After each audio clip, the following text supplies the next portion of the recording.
呢張離印文件係真嘅，但份租約個業主甚至間屋全部係假。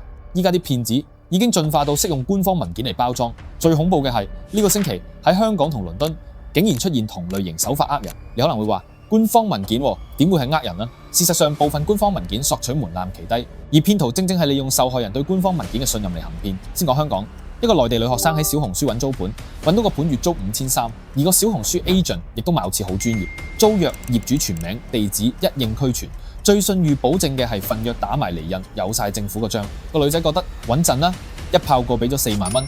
點知去到收樓嗰日，一開門入面嗰個先係真業主。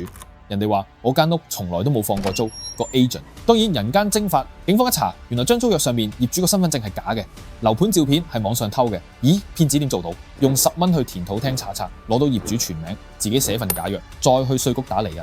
你要知稅局收錢辦事，唔會幫你核實份約係真定假。倫敦嗰邊呢，仲識玩真官方認證，個騙子用50磅喺 Companies House 開間空殼公司，再用190磅加入政府認可嘅中介名單，27磅買埋按金保險，總共用咗267磅。一部平價電話嘅成本就買到全套官方認證嘅信任。之後佢喺 Airbnb 或者 Booking.com 租個短租盤，扮 show flat 帶你睇樓。受害人一睇有公司有登記有樓睇，放鬆警戒，俾咗3500磅，即係港幣3萬5。到搬屋嗰日一開門，入面原來住緊一班去倫敦旅行嘅遊客，受害人先知俾人呃咗。They're doing everything except for actually having a flat。騙徒乜都做足，只有間屋唔係屬於佢嘅。但係最癲最黑暗嘅係件事嘅後續。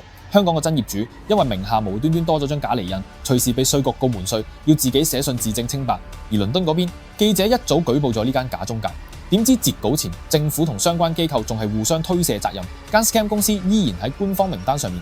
防騙依家淨係睇文件已經唔夠。你哋覺得香港定英國版本嘅租務騙案比較陰險呢？歡迎留低 comment。